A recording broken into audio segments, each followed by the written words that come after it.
He threw a hot coffee in my face, right there in front of a crowd of strangers. My own son.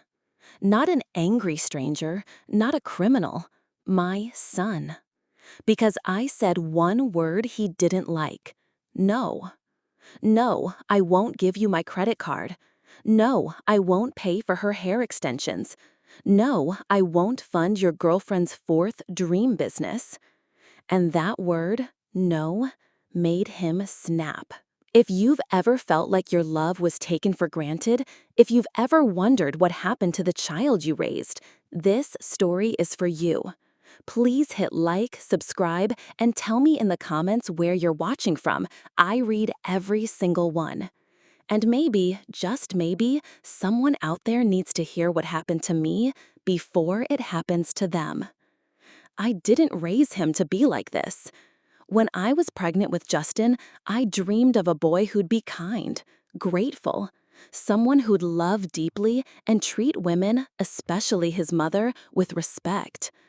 But now, standing in the middle of a busy cafe with coffee dripping from my chin and my son screaming that I ruined his life, all I could think was, where did I go wrong?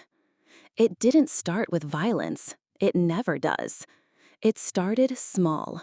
A card swipe here, a gas fill up there. Mom, can I use your Amazon? Mom, I forgot my wallet, again. And I said yes, because I loved him, because I believed in him, because I told myself he'd grow out of it. But what I didn't realize back then was this. Some boys don't grow up. They just grow entitled. Justin was 27 when it happened. Not a child, not even a teenager. A grown man, standing 6 feet tall with a beard and a temper. We were at a local coffee shop. His idea.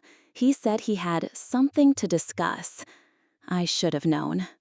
He sat down across from me, took one sip of his overpriced mocha latte, and said, "Mom, I need $2,000 today." I blinked. For what? It's not for me. It's for Kayla. Her lash studio got evicted. She found a new spot, but the landlord needs a deposit. If I don't pay it today, she loses everything. Kayla? I asked. The girlfriend who just opened a candle shop last month? He scowled. That wasn't her fault. The city screwed her over. Now this lash thing is real. She's serious this time. I looked at him. Looked at his $300 sneakers, his phone with a shattered screen, the tattoo still fresh on his arm. And I did something I hadn't done in years. I said, no. He froze, like the concept didn't register. Then he laughed. No? What do you mean, no? I mean, no, Justin. You're almost 30. You're not a kid anymore. I've helped and helped. His voice rose fast. You owe me. People started turning.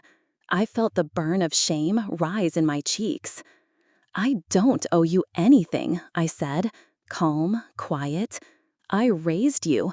I gave you love, food, school.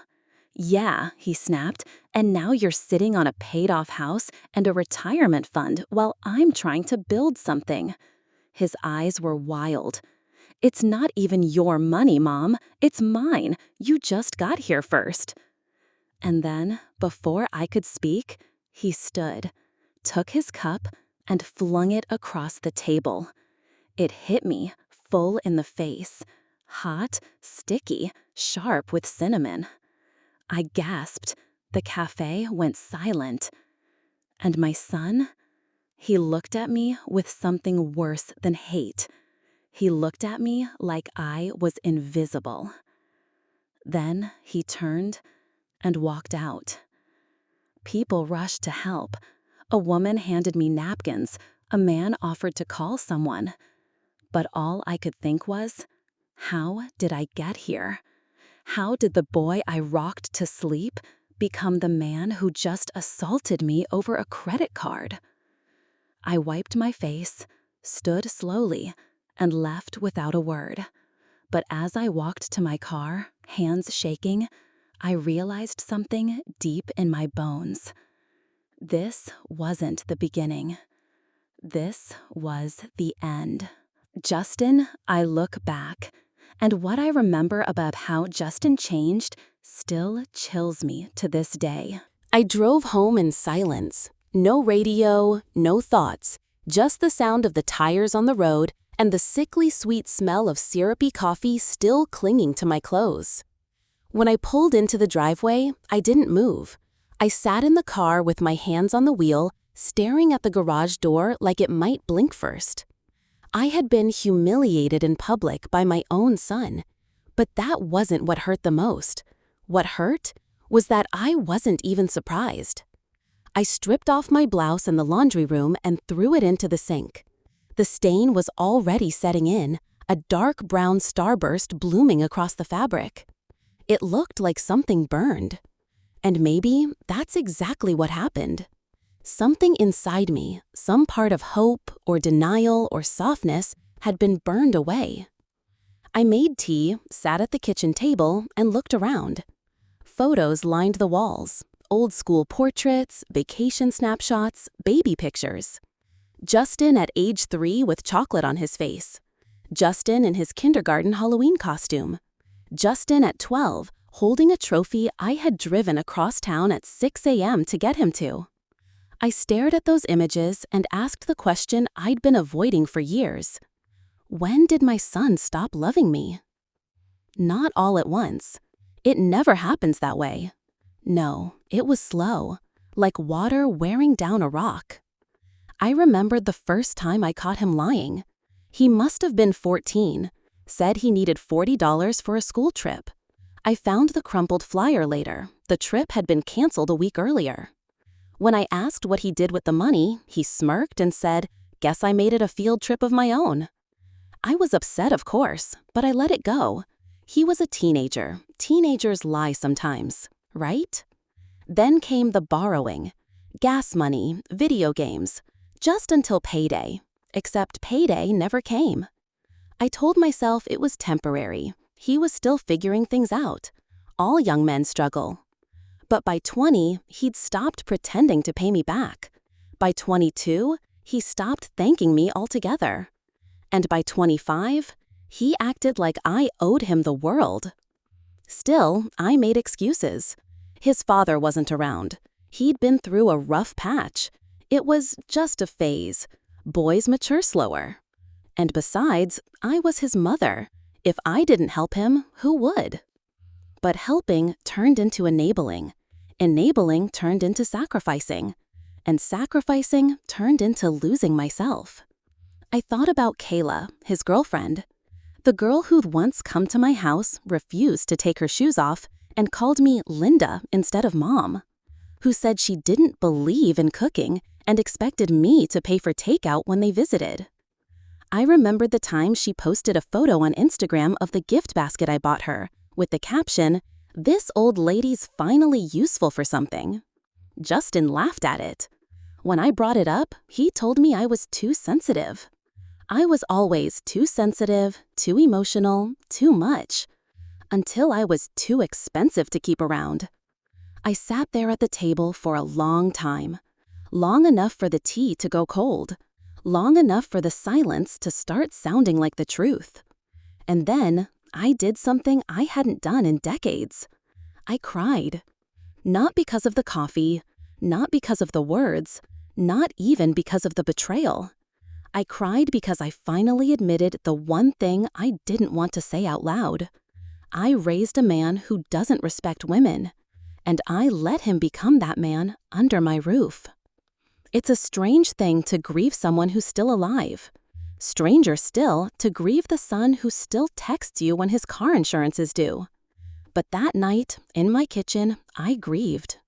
And when I finished crying, I got up, I washed my face, and I made a decision.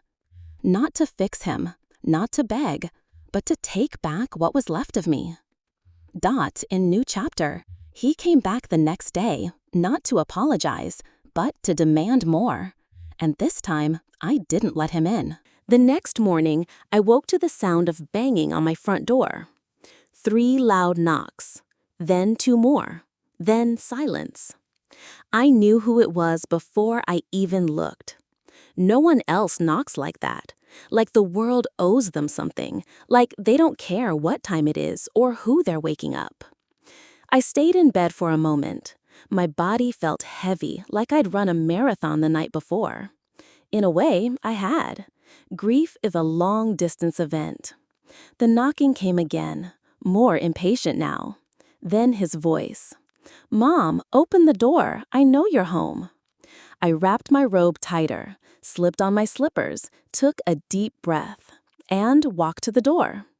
I didn't open it all the way, just cracked it, keeping the chain lock across.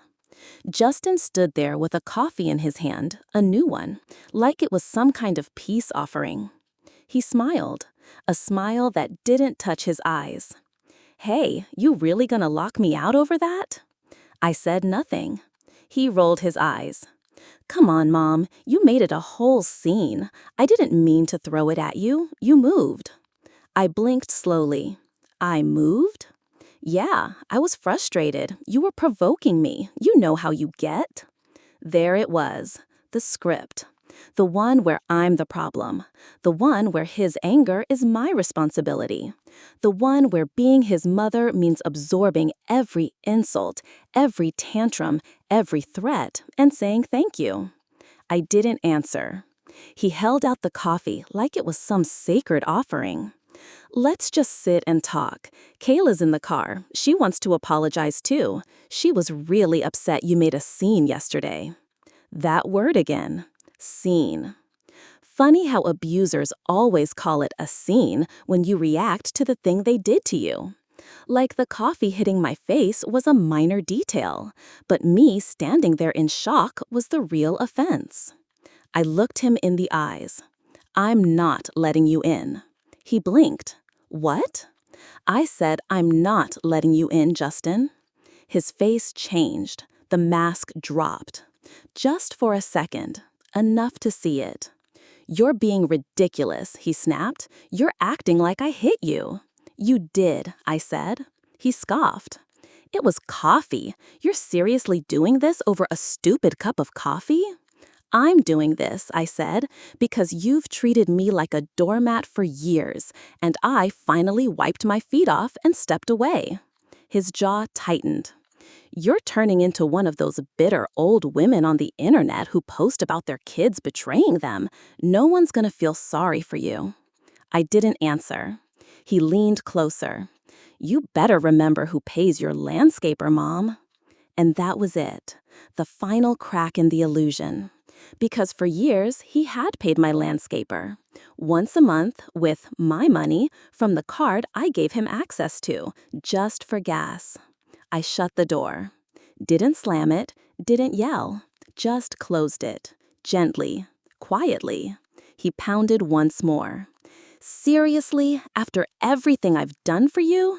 But I didn't open it again. I stood there with my hand on the wood, heart pounding like a drum in my ears. And then I walked away. I made myself breakfast. 2 eggs, toast, tea. I sat by the window and watched the azaleas bloom. And for the first time in years, I realized something deeply painful and deeply freeing. My son doesn't love me. He only loves what I give him. And once I stopped giving, he stopped pretending. In New Chapter, I take back control of my finances. What I found when I opened my own statements shook me to my core. That afternoon, I sat down with a cup of tea and opened my laptop. I hadn't looked at my bank account in, God, maybe 6 months? Justin always handled the little stuff. He insisted on it. "You shouldn't have to deal with boring money stuff, Mom.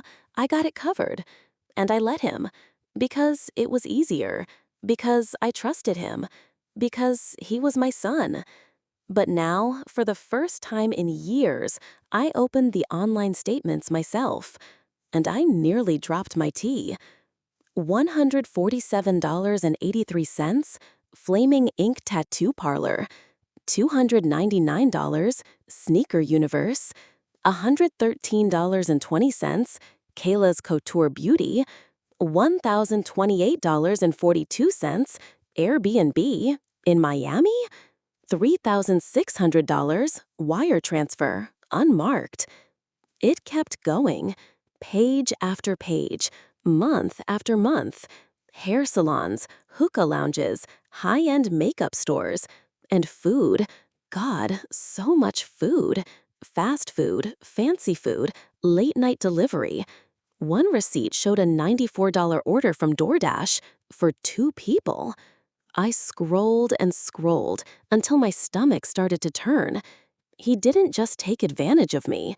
He built an entire lifestyle on me. And I'd let him. I'd closed my eyes and handed over the keys. He didn't even need to sneak, because I never looked. The worst charge came last. It was from 2 weeks ago. $412.50, listed under Caroline Villas Medical Spa. At first, I didn't recognize the name, until I remembered Kayla's Instagram story. She'd posted a mirror selfie, grinning under a ring light, captioned, "New lips, who dis? Thanks, babe. Aw." My money, my name on the card, my sweat, my years of saving, clipping coupons, sacrificing. Used for lip injections? I felt my hands start to shake. Not with anger, not yet, but with something colder, something deeper. Violation. This wasn't just about credit cards or overdraft fees. This was about trust, motherhood, a lifetime of giving turned into a game he played behind my back. And I lost. I'd closed my eyes and handed over the keys. He didn't even need to sneak, because I never looked. The worst charge came last. It was from 2 weeks ago.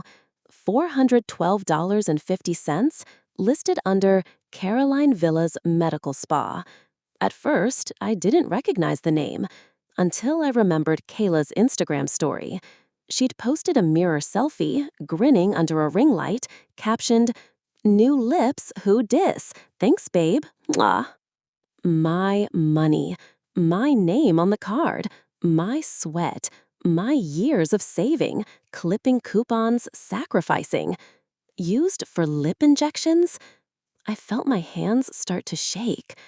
Not with anger, not yet, but with something colder, something deeper. Violation. This wasn't just about credit cards or overdraft fees. This was about trust, motherhood, a lifetime of giving turned into a game he played behind my back. And I lost. I stood up, walked to the drawer by the fridge, pulled out a little black file folder I hadn't opened in years. Inside were my original will, my passwords list, old tax returns, and a yellow sticky note with Justin's name and my online banking login. I took it, ripped it in half, then into quarters, then again, and again. Then I opened the banking app. Settings, card access, remove authorized user.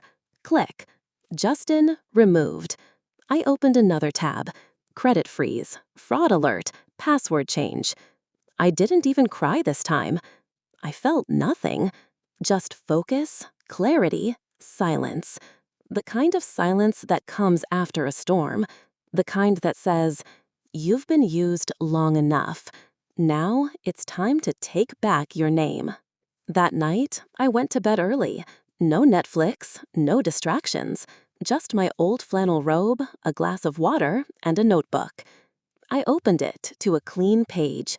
At the top, I wrote, Phase 1, Get My Life Back. And under it, close joint accounts, talk to my lawyer, remove Justin from house access, change alarm code, don't back down. Because here's the truth. A boy who will throw coffee at his mother is a man who won't stop until she's empty. And I wasn't going to be empty anymore. Not emotionally, not financially, not ever again. In New Chapter, I visit my lawyer, and when I learn what Justin's been doing behind my back legally, the betrayal gets even worse.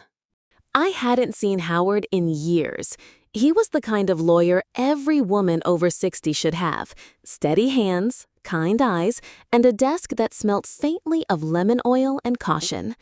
We first met back when my husband was still alive. Howard had handled our will, our house deed, even the adoption papers when we took in Justin. He knew everything, and more importantly, he remembered everything. His office hadn't changed. Same brown leather chairs, same ticking grandfather clock in the corner, same little porcelain candy dish full of butterscotch. I sat down across from him with a folder in my lap and shame in my throat. "I think I signed something I shouldn't have," I said quietly. Howard didn't blink. "Let's take a look."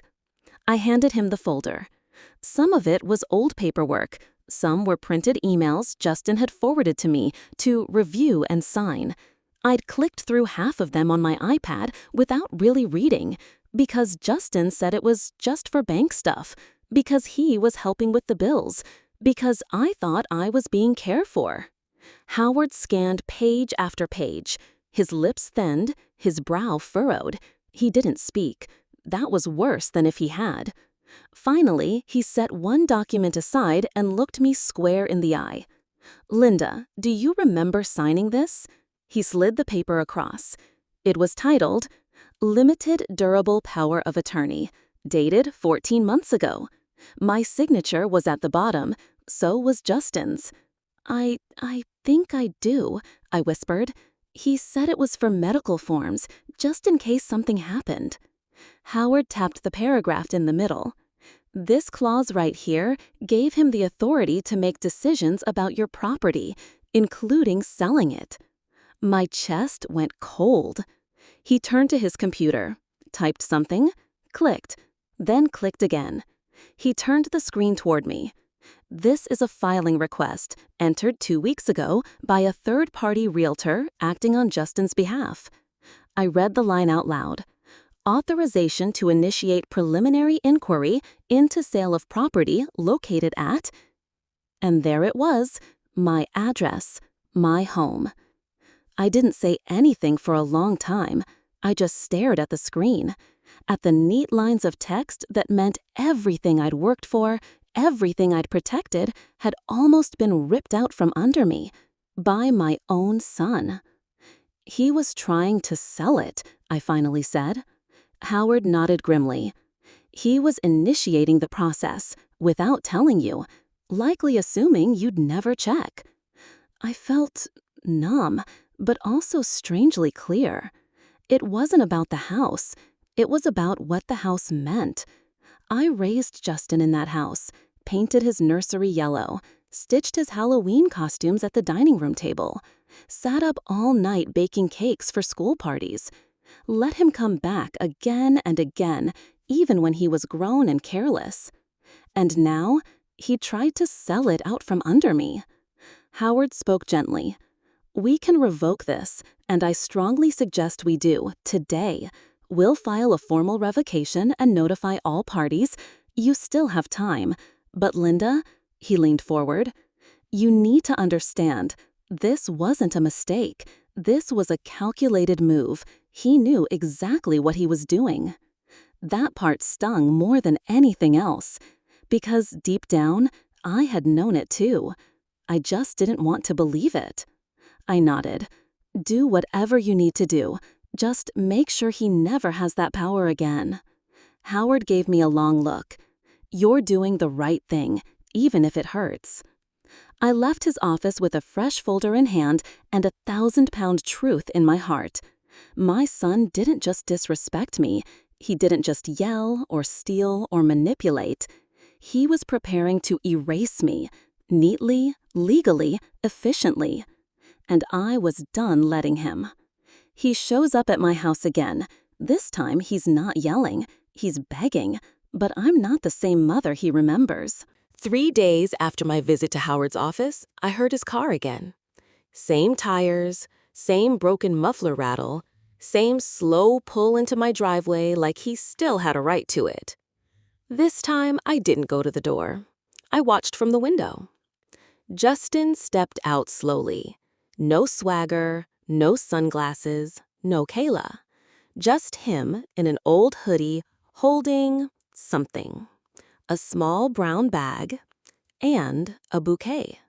Carnations, my least favorite flower. He stood there for a moment.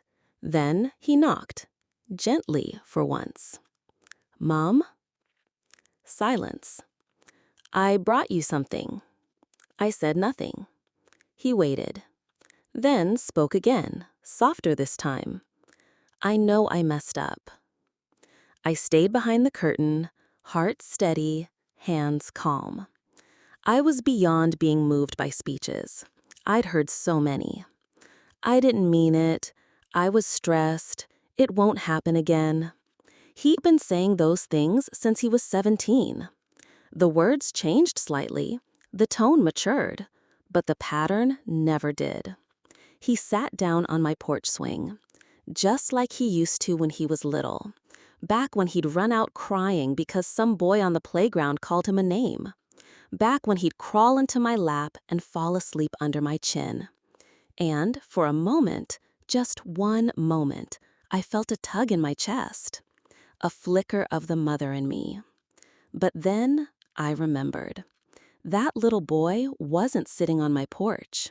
This was a man who tried to sell my home behind my back. He called out again. "I'm sorry for the coffee, for yelling, for everything." He took out a little box from the bag, set it gently on the porch table. "Your favorite muffins from Margot's." I almost laughed, bribery in blueberry form. He thought sweetness could erase the rot. Then his voice broke, or at least tried to. "I don't want to lose you, Mom." Ah, there it was, fear. Not of losing me, but of losing what I gave him.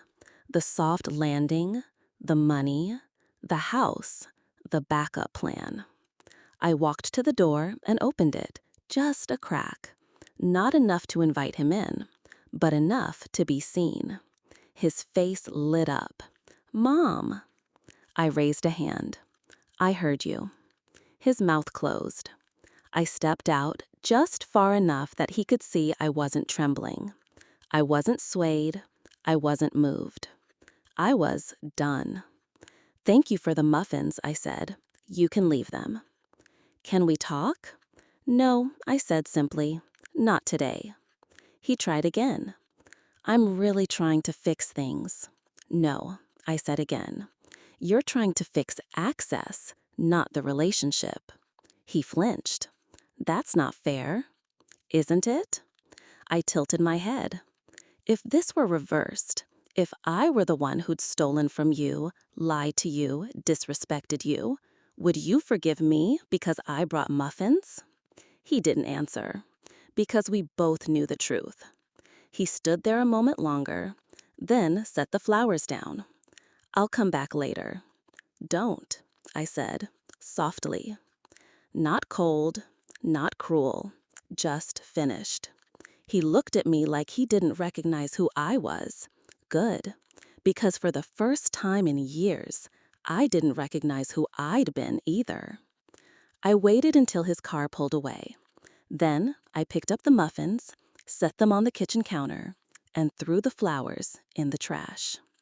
Because apologies don't come in cellophane. They come in changed behavior. And I wasn't going to settle for less anymore. In New Chapter, I confront Kayla. She thinks I'm just the mom, but she's about to find out I know more than they think. I invited Kayla to meet me at a quiet coffee shop near the lake. Not the trendy one where she liked to take selfies. A quiet, older place with floral curtains and creaky chairs, the kind of spot where nobody yelled. She arrived late, of course.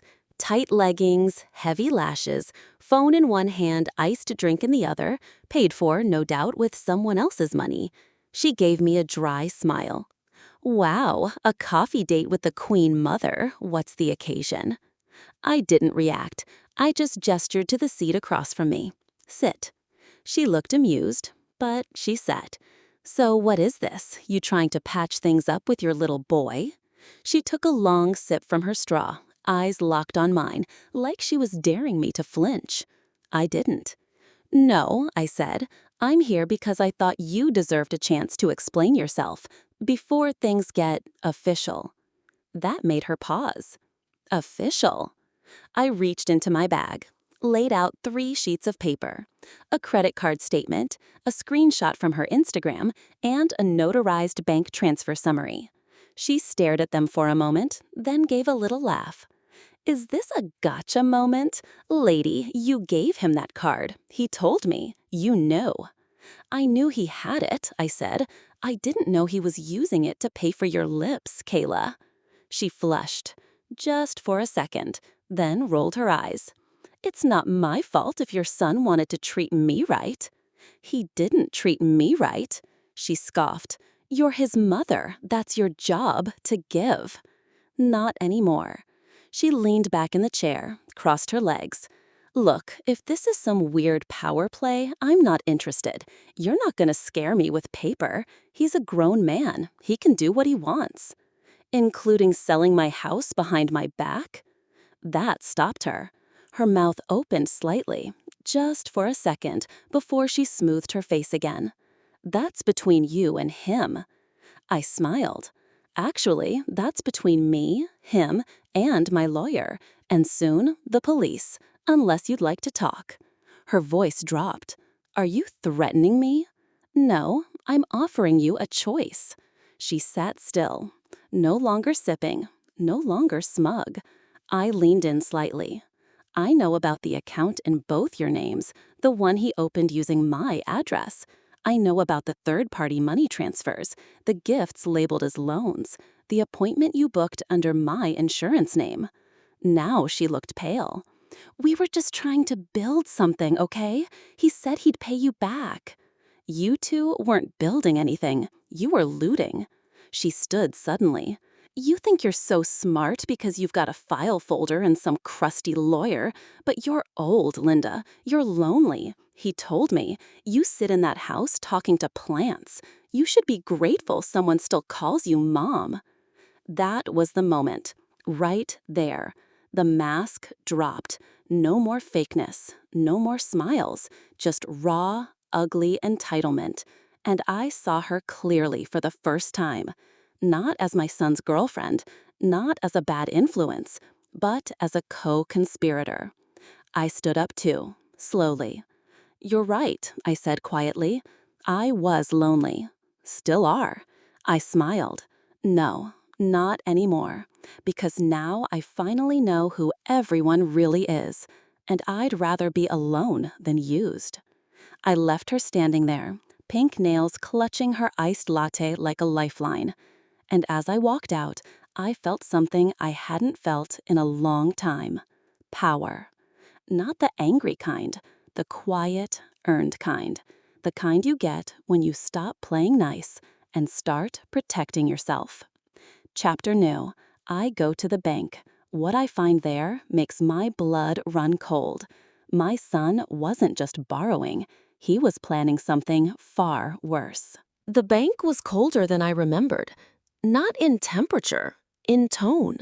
Fluorescent lights, smiling faces, sanitized air. I sat across from a young manager named Kevin, who wore a tie too tight for his neck and a badge that read Client Relations. "How can I help you today, Mrs. Wallace?" I slid a file folder across the table. "I need you to pull everything tied to my name, all accounts, all transactions, anything with a cosigner." He raised an eyebrow. "Of course, one moment." He typed quietly for a few minutes, then stopped. Brows knitting, head tilting. Are you aware of a joint line of credit opened in June last year?" I blinked. "No, I have one card, just me on the account. I've had it for over 20 years." He turned the screen toward me. "This one's separate, opened online, approved with electronic signature and address verification. Co-signers, you and a Justin Wallace." My stomach dropped. I stared at the number. $24,500. Used. Not pending. Used. Kevin kept talking. There've been multiple purchases, most recently a down payment on a used car, a high-end electronics store, and several transfers to private Venmo accounts. He looked up. And you're saying none of this was authorized by you?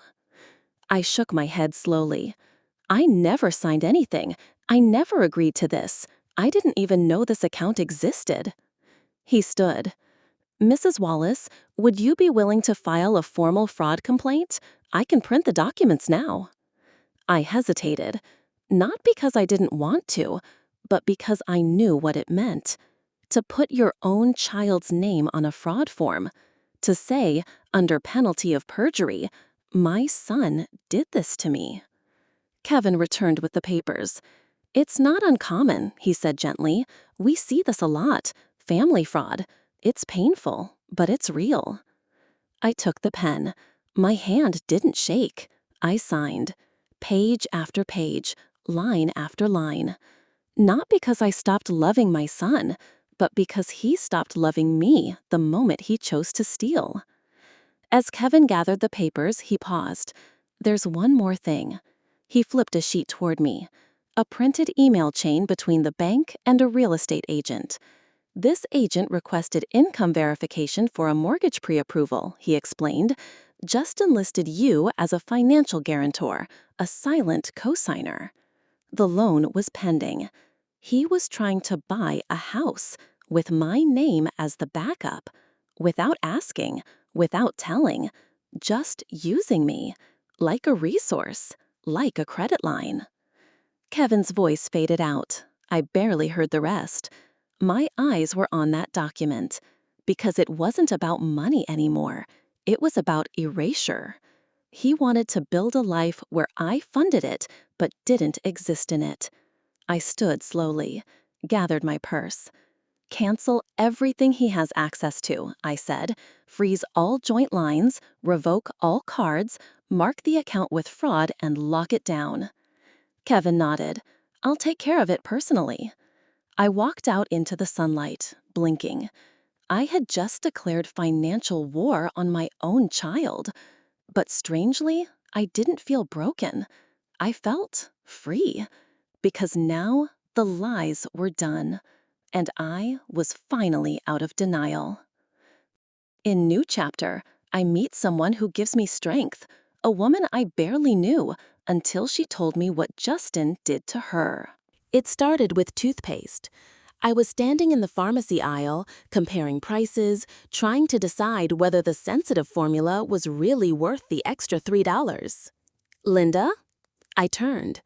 A woman, maybe mid-40s, light brown hair, no makeup, tired but kind eyes, was looking at me with hesitation.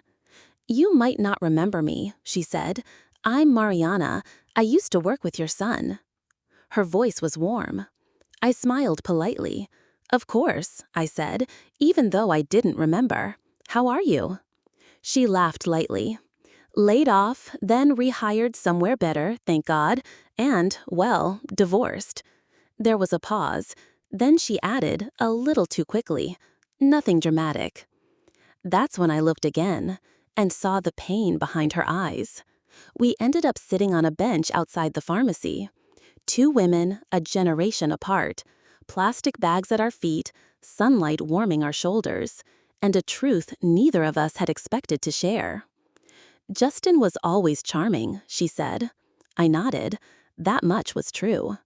Charming, she repeated, but never present. You'd ask him for help, and he'd smile, promise the world, then disappear before the actual work started. I said nothing. She looked away. He told me once that he couldn't focus because his mom was sick, that he might have to drop everything and care for her. My stomach tensed. He said that? She nodded. Said you had some degenerative condition, that you were losing mobility. I blanked. He told people I was sick? Well, yeah, I thought it was true. She looked suddenly guilty. He said you couldn't afford home care, that he was using his salary to cover your medical bills. He even showed me a GoFundMe page once. A what? She swallowed. I donated $100. I looked at her, and suddenly it wasn't just sadness I felt. It was shame. Not for me, but for the man I had raised. She exhaled. He told the team he'd pay us back. I wasn't the only one who helped. He said it was just until the house sold. He said you were downsizing. I stared at the sidewalk. So it wasn't just me. It wasn't just Kayla. He had been lying on every front, spinning whatever story worked. I always wondered why you still lived in the same house, she said softly. It didn't look like someone who needed charity. I looked up at her. She was blushing now, from embarrassment or kindness or both. I'm so sorry, she added. I wouldn't have brought it up, but you looked so peaceful in there, reading labels. I guess I didn't expect you to look so okay. I smiled. I wasn't, for a long time, but now I'm learning. She nodded. I wish I'd learned earlier. He really knew how to use people. Then she looked me straight in the eye. But I never imagined he'd treat his mother that way. That sentence, it landed hard. Because somehow, hearing it from a stranger made it more real than all the things I'd seen with my own eyes. We exchanged numbers, hugged, and when I walked back to my car, my chest felt lighter. Because for the first time in months, I didn't feel like the fool in the story. I felt like someone finally waking up. Go to New Chapter. I visit the one place Justin didn't expect, and what I hear there changes everything. I didn't plan to go there, but after talking to Mariana, I couldn't sleep. I kept turning her words over in my mind like stones in my hand, trying to find one that wouldn't hurt. So the next morning, I drove to Justin's old office. I wasn't angry, not outwardly, but inside, something had cracked, and light was starting to pour through it. The office was glass and gray, one of those modern tech buildings that feels cold no matter how much art hangs on the walls. I walked up to the front desk. A young man in a button-down shirt looked up, surprised. "Can I help you, ma'am?" "Yes," I said. "My name is Linda Wallace. I believe my son used to work here. Justin Wallace?" His face shifted. "Oh, yeah, he doesn't anymore." "I know. I was wondering if I could speak with someone from his department, privately." He hesitated, then picked up the phone. A few minutes later, I was led into a small side office. Inside sat a woman in her 50s, sharp blazer, reading glasses, strong hands. Her nameplate said Kay Tremblay, HR Director. She looked at me with the kind of patience only HR people have after dealing with 1,000 little disasters. "You're Justin's mother?" "I am." "What can I help you with?" I took a breath. "I just need to know the truth about why he left. He told me he was managing a new project overseas." Her eyebrows lifted. "That's creative." She tapped her pen twice. "Justin was let go 6 months ago after multiple internal issues." I swallowed. "What kind of issues?" She leaned back. "Nothing criminal yet, but enough to raise red flags. He used internal company cards for personal expenses, claimed he was testing vendor portals. Our audit team wasn't convinced. Did he take anything? Not physically, but he manipulated newer employees, told them he could fast-track them if they gave him a little something for his time. Some handed over gift cards. One wired him $300. She paused. He had a lot of charm, but charm doesn't build trust. I closed my eyes. It didn't surprise me, but it still burned. She continued, more gently. "I remember him saying once, very loudly in the break room, that he didn't need the job anyway, that his old lady had a credit line so big he could take a vacation for a year." My throat tightened. He said that? Something like, "She's got 20 grand she doesn't even use. Might as well bleed her dry before she croaks." She looked genuinely uncomfortable. "I'm sorry. I know that's hard to hear." I stared at the edge of her desk. He meant me. I know. I thanked her quietly, shook her hand, walked out of that office with a strange weight in my chest. Not grief, not even shame. Something worse. Recognition. That the son I had raised no longer existed. He had been replaced by a man who saw me as a walking wallet and joked about bleeding me dry like I was a dying animal. Outside, the sunlight was too bright. The world went on as usual. People talking, cars honking, someone eating fries on a bench. And I stood there, absolutely still. Until, finally, I exhaled and whispered to myself, "No more." In New Chapter, I make a phone call that changes everything. And for the first time in years, I start building a life that doesn't include my son. I sat at the kitchen table with a cold cup of tea. The house was silent. No shoes by the door, no slamming cabinets, no voice asking for just one more thing. Just the hum of the refrigerator and the sound of my own breathing. I opened the file folder. Inside were bank statements, credit notices, a printed screenshot of the GoFundMe Justin had made without my knowledge, with my face on it. Helping my sick mom get the care she deserves. $4,112 raised.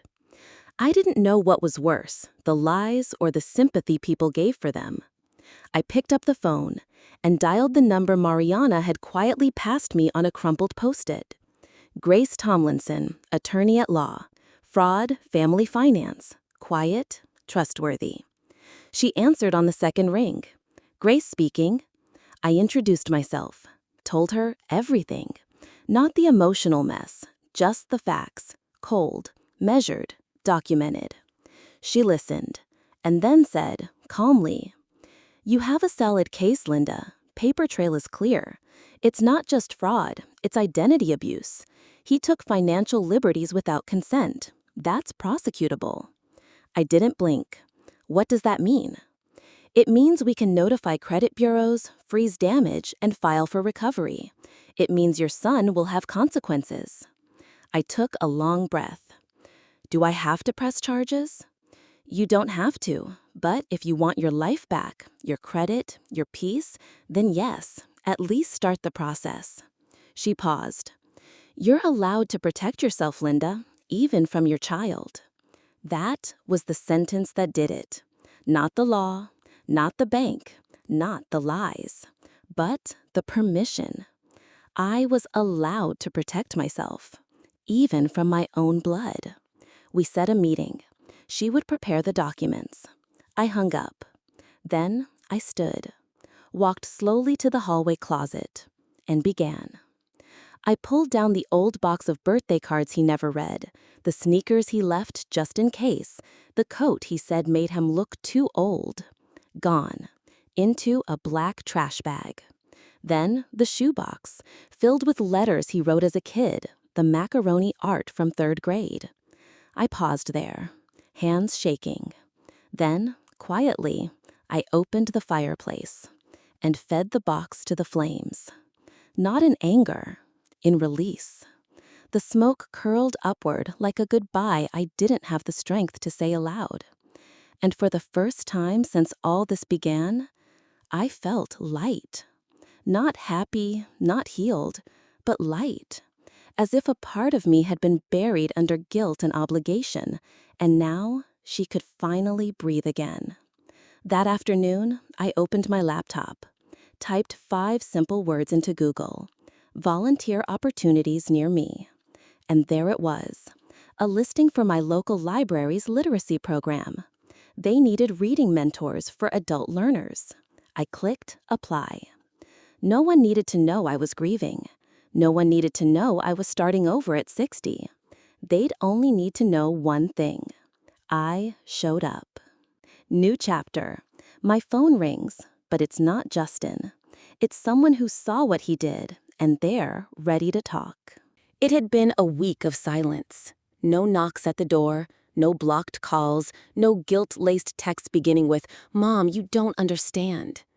And in that silence, I found something I hadn't felt in years: space to think. I was volunteering 3 afternoons a week now, reading aloud to a woman who had never finished school, helping a man from Syria sound out his first English sentence. It was humble work, quiet work, but it filled something that motherhood had drained. Then, one morning, my phone rang. I almost didn't answer. The number was unfamiliar, but something in my chest told me to pick up. Hello? Hi, is this Linda Wallace? Yes. I'm so sorry to call like this. You don't know me. My name's Lauren. I used to date your son, Justin. My stomach tightened. Okay. I got a weird alert from the bank. A dormant account he and I had years ago. He tried to activate it again. She hesitated. And I noticed your name in the secondary contact info. I thought I should say something. I sat down. Lauren spoke fast. Her voice was nervous but clear, like someone who had rehearsed this moment in her head 100 times. He told me years ago his mom was losing it, that she signed over everything to him because she couldn't handle stress. But he also said you used to be a math teacher. That never made sense to me. I was, I said softly. Of course you were, she muttered. I knew it. I just didn't want to admit it. Then came the part that cracked something open. He told me once, when we were fighting, that the best thing about older women is that they don't fight back, that you'd go down quiet, like always. My hands clenched. She kept going. I believed him back then. He convinced me. But when I got that alert, I started remembering everything: the lies, the manipulation, and then I saw your name again and I knew I couldn't stay quiet anymore. Thank you, I said. There was a long pause. Then she whispered, he told me once your pain was fake, that it was your act. But I know now he's the one who's been acting all along. After we hung up, I didn't cry. I didn't scream.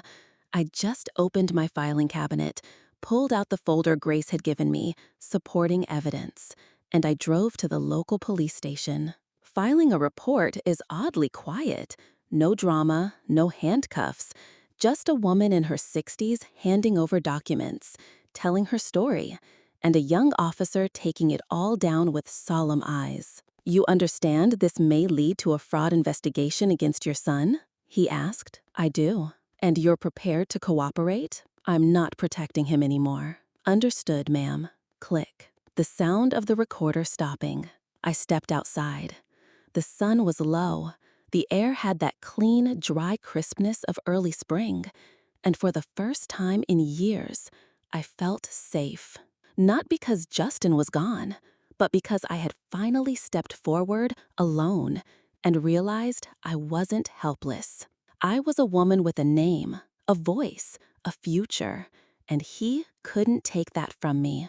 Not anymore. That letter, a letter from someone I never expected, and with it, a kind of peace. Weeks passed. Quietly, softly. Life didn't suddenly become joyful. This wasn't some movie with a perfect bow at the end. But it became manageable. I woke up without flinching. I read books without guilt. I laughed, sometimes, at silly things. And once, I caught myself humming in the kitchen. It was nothing dramatic, just a woman who had finally made room for herself in her own life. Then one afternoon, a letter arrived. Not an email, not a message, a real handwritten letter with my full name spelled perfectly across the front. I recognized the handwriting instantly. It had been almost 30 years. Michael Wallace, Justin's father. We hadn't spoken since the divorce, since he'd vanished into another state, another marriage, another world. I sat down before I opened it. Inside. Linda, I know I'm the last person you expected to hear from. I heard what happened. Not all the details, but enough. I'm sorry. I was never the father or man I should have been. But I want to be something now. If you're willing to see me, I'll be at the arrivals terminal in Denver next Sunday at 3 p.m. No pressure. Just a bouquet and a seat. Yours, Michael. I read it 3 times, then set it down. I didn't make a decision right away. I let the idea live next to my coffee maker, next to my books, next to the soft quiet I'd finally built. But when Sunday came, I got dressed. Not in anything dramatic, just a soft green blouse, my best jeans, and the good scarf my daughter once gave me. She offered to drive me. I let her. We didn't talk much on the way, but when we pulled up to the terminal, she touched my hand. "I'll wait in the car. Take your time." The terminal door slid open. There, just beyond the glass, stood a man with silver hair and tired eyes, holding a small bouquet of wildflowers. No roses, no grand gestures, just something quiet, real. When he saw me, he smiled, not broadly, but with something like recognition. "You look tired," he said gently, "but stronger than I remember." I didn't know what I would say. I didn't know if I'd cry or laugh or walk away, but I stepped forward. And for once, for the first time in what felt like a lifetime, I didn't feel like someone's mother or someone's mistake or someone's wallet. I felt like myself. And that was enough.